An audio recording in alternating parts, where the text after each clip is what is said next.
सद्गुरुदेव भगवान की जय। श्री सीताराम सरकार की जय। श्री राधा रमण लाल की जय। श्री गौरी शंकर महादेव की जय। सभी दर्शकों और भक्तों को कोटि कोटि प्रणाम। सबको प्रेम भरा जय जय श्री राधे, जय जय श्री सीताराम। सभी भक्तों से प्रार्थना है, बहुत ध्यान पूर्वक आज का सत्संग सुनेंगे और निश्चित आपके जितने भी मानसिक क्लेश हैं, जितने भी संशय हैं, सभी संशयों का नाश होगा। बहुत ध्यान पूर्वक सभी साधक सुनें। देखिए, आज इस कलयुग में भ्रमित करने वाले आपको बहुत मिल जाएंगे। उन्हें ये नहीं पता है मैं क्या बोल रहा हूँ, क्यों बोल रहा हूँ, इससे लोगों की श्रद्धा पर क्या प्रभाव पड़ेगा। उन्हें आपके हृदय से मतलब नहीं है, उन्हें अपनी बात कहनी है। बहुत आप ध्यान से सुने। ऐसे भी लोग हो गए हैं जो भगवान को भगवान मानने के लिए तैयार नहीं हैं। भगवान की ही शक्ति से जी रहे हैं, भगवान की ही दी हुई इंद्रियों से सभी भोग भोग रहे हैं, लेकिन फिर भी वो भगवान राम कृष्ण हरि इनको भगवान मानने के लिए तैयार नहीं है।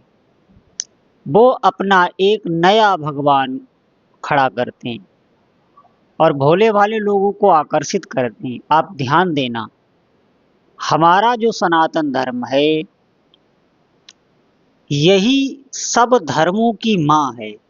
जितने भी धर्म हैं वो सब इसी धर्म से प्रकट हुए।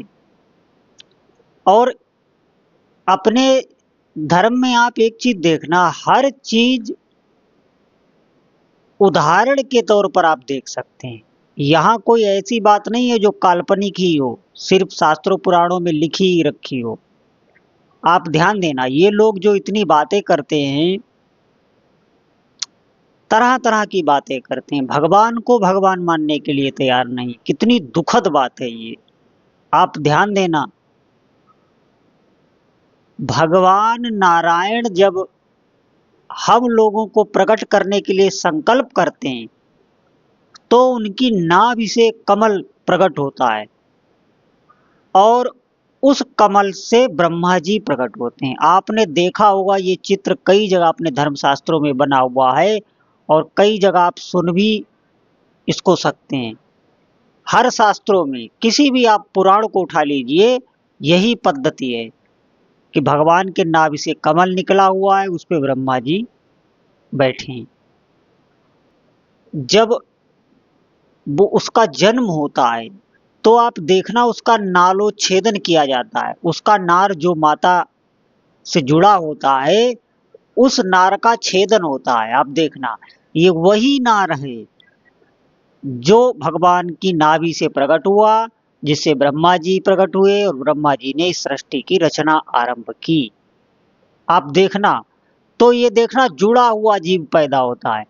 ये इस बात का सूचक है कि हमारे जो पूर्वज हैं, हमारे जो आदि पुरुष हैं, वो भगवान ही हैं। और अगर हम उनकी अवहेलना करते हैं, अगर हम उनकी भक्ति नहीं करते, तो सबसे बड़ा तो पितृदोष यहीं से लग जाता है।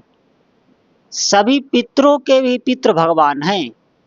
अब यहाँ पर इस बात पर आप ध्यान देना कि अगर आप भगवान शिव के उपासक हैं, आप भगवान गणपति के उपासक हैं, माँ भवानी के उपासक हैं, आप हनुमान जी के हैं, आप काली माता के, तो आप कहने लगेंगे फिर क्या हम ये उपासनाएं छोड़ के भगवान की ही उपासना करने लग जाएं?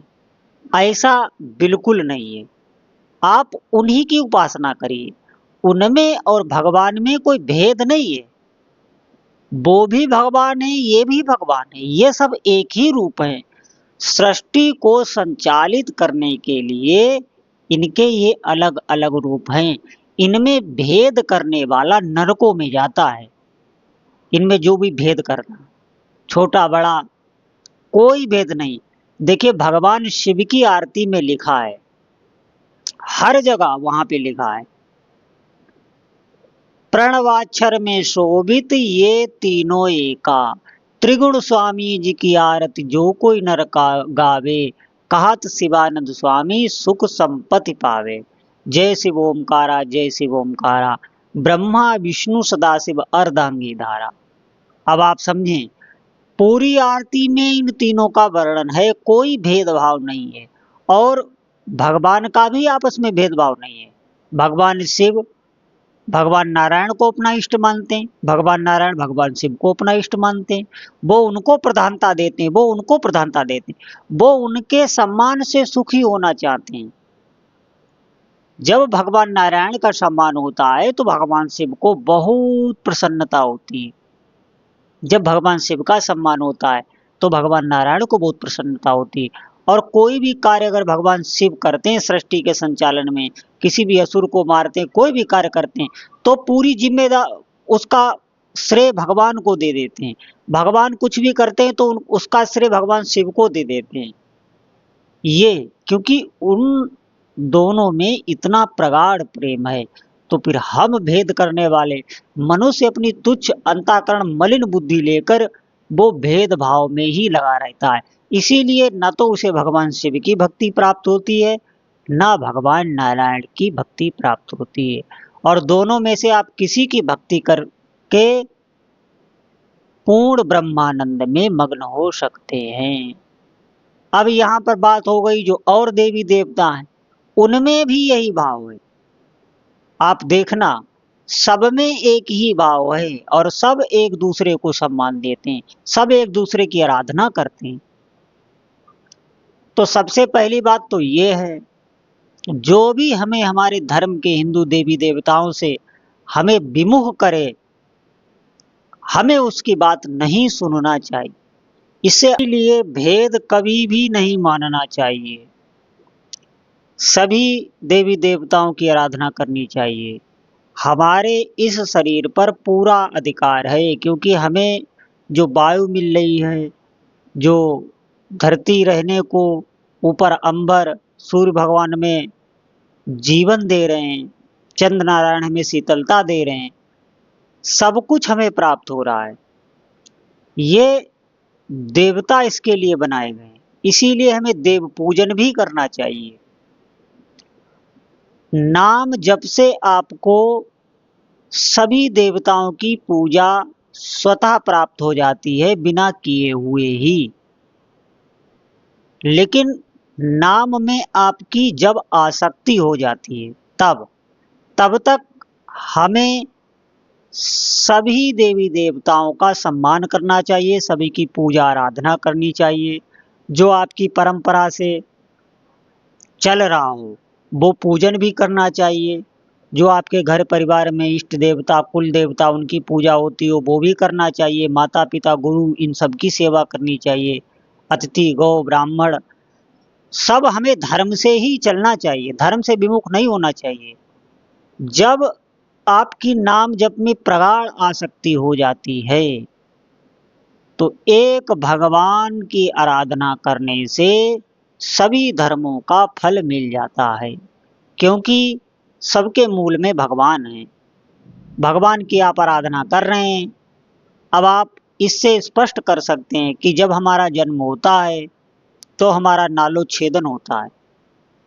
नर और नारायण, जहां पर जितने भी नर हैं उनका जो निवास स्थान है, आयन माने निवास स्थान, उसी को नारायण कहते हैं। तो हमारे आदिदेव, हमारे पितृदेव, हमारे कुल देव सब कुछ भगवान ही हुए। इसलिए अगर आप भगवान नाम जप कर रहे हैं तो सभी आराधनाओं का फल मिल जाता है। अब बहुत लोगों का ये संशय रहता है कि भगवान के नाम जप से पुण्य क्या मिलता है कि नहीं। भगवान के नाम जप से इसीलिए पुण्य मिलता है कि सबके, पूरी सृष्टि के जब वो पूर्वज हैं तो उनके नाम जप से पुण्य क्यों नहीं मिलेगा। जितनी भी सृष्टि का संचालन हो रहा है वो भगवान की दया से, भगवान की करुणा से ही हो रहा है। इसीलिए उनके नाम जप से हमको पुण्य मिलता है, क्योंकि हम जितने भी जीव हैं सबका पालन पोषण भगवान की ही कृपा से हो रहा है, हम लोग नहीं कर रहे हैं। आप देखना, छोटे से छोटे जीव का जो जल के भीतर बहुत गहराई में रह रहे हैं उनको भी आहार मिल रहा है। जो बहुत बड़े जीव हैं जिनका बहुत आहार है उनको भी आहार मिल रहा है। और ना तो वो कहीं धन कमाने जा रहे हैं, ना हमारी तरह वो कोई श्रम कर रहे हैं, लेकिन उनको मिल रहा है। ये सब जिम्मेवारी भगवान की है। इसीलिए भगवान को लोक पितामह कहा गया है।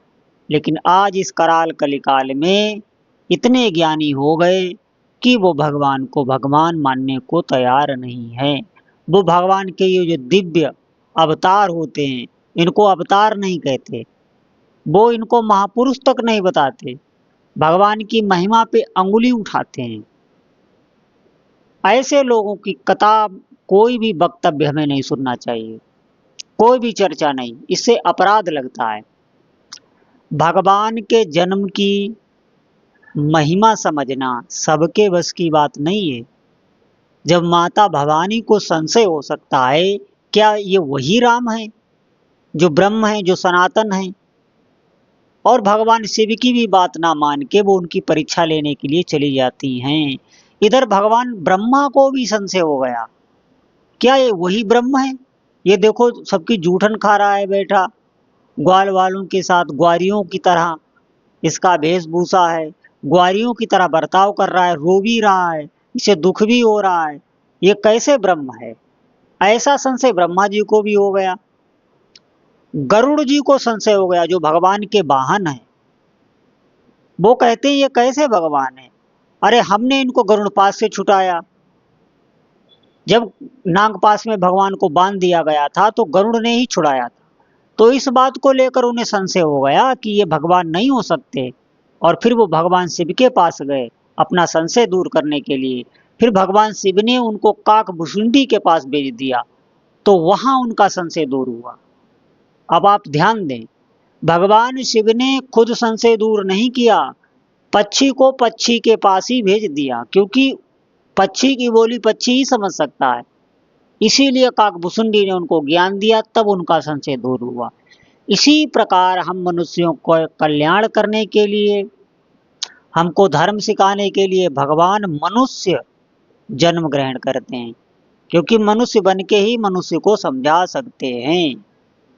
वैसे ही भगवान बन जाते हैं। हमारी तरह ऐसा आपको लगेगा कि भगवान को दुख होता है, भगवान भी आपको मनुष्य की सी लीला करते हुए नजर आएंगे। बिल्कुल जो मनुष्य करते हैं वही भगवान करते हैं। भगवान को गुस्सा भी आएगा, भगवान रोएंगे भी, भगवान को भूख भी लगेगी, भगवान को प्यास भी लगेगी, हाव भाव भंगी सब मनुष्यों की तरह। क्योंकि जब भगवान लीला करते हैं तो मायापति की लीला को कौन जान सकता है? जब देवता बड़े बड़े जो भगवत स्वरूप हैं उनको जब संशय हो जाता है तब तो देवताओं की बात तो आप छोड़ ही दो। और देवताओं से भी जो नीचे हैं गंधर्व आदि, उनकी तो बात आप बिल्कुल जाने दो। और फिर मनुष्य, मनुष्य की कोई औकात नहीं है जो भगवान की दिव्य लीलाओं को समझ सके। जब तक उस पर किसी संत की कृपा नहीं होगी, शास्त्र की कृपा नहीं होगी, उसके पास खुद आध्यात्मिक बल नहीं होगा, भगवान नाम जप नहीं होगा, साधना नहीं होगी, तब तक वो इस रहस्य को नहीं समझ सकता। भगवान के दिव्य कर्म होते हैं, भगवान की लीलाएं दिव्य हैं, भगवान के अवतार होते ही रहते हैं। आज भी भगवान का कहीं न कहीं अवतार है। भगवान के अवतार भी कई प्रकार के होते हैं। भगवान का एक आवेशा अवतार भी होता है, भगवान का अर्चा अवतार भी। जो आप मूर्ति देख रहे हैं, जैसे बांके बिहारी राधा वल्लभ लाल, आप कहीं चले जाएं, जो उज्जैन में महाकालेश्वर, काशी में काशी विश्वनाथ, ये सब प्रकट विग्रह ही हैं। ये भगवान के अर्चा अवतार हैं। ये श्रद्धा करने से आपको साक्षात दर्शन दे देते हैं, बोलने भी लगते हैं। कई विग्रह ऐसे हैं। इसी प्रकार भगवान के आवेशावतार होते हैं। आवेश जैसे भगवत आवेश आप पर आ गया कुछ काल के लिए, कुछ घंटों के लिए, उस समय साक्षात उस जीव पर भगवान होते हैं। लेकिन ये सब बातें हम कहाँ समझ पाते हैं? हम तो उन लोगों की बातें मान लेते हैं और हमारी बुद्धि में भी ऐसा संशय हो जाता है कि हाँ ये भगवान नहीं है। भगवान होते तो ये जन्मते क्यों, भगवान होते तो ये मरते क्यों? कई प्रकार के भक्ति में ये रोड़ा हैं, और ऐसी लोगों की बातें बिल्कुल सुनना नहीं चाहिए। हमारे आदि पुरुष भगवान नारायण हैं, भगवान शिव हैं, और हमें इन सबकी आराधना करनी चाहिए, सबका सम्मान करना चाहिए, तब हमारी बुद्धि पवित्र होगी। इसीलिए नाम जप के साथ साथ सेवा भी लगाई जाती है कि आप जिनकी आराधना कर रहे हैं उनकी सेवा भी तो करें। सेवा से आपके शरीर की शुद्धि होती है, कर्म शुद्ध होते हैं। जब कर्म शुद्ध होते हैं तो भजन में मन लगने लगता है। भजन में जब मन लगने लगता है तो अंतःकरण पूरा निर्मल हो जाता है। फिर भगवान की लीलाएं, फिर भगवान के शास्त्रों में श्रद्धा होती है। ऐसे कोई खिलवाड़ नहीं है। इसीलिए साधना करें, इन लोगों की बातों में ना आए। हमारे सनातन धर्म का कोई और छोर नहीं, और हमारा सनातन धर्म प्रमाण है, उसे किसी प्रमाण की आवश्यकता नहीं है।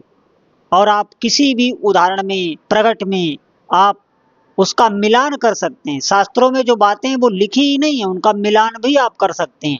वो जीवन में घटित हो रहा होगा कहीं न कहीं।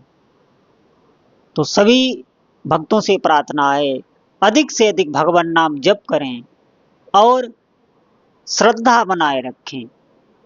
श्रद्धा नहीं है तो कुछ नहीं है। इसीलिए भगवान की भक्ति करें, अधिक से अधिक नाम जप करें। बोलो जय जय श्री सीताराम।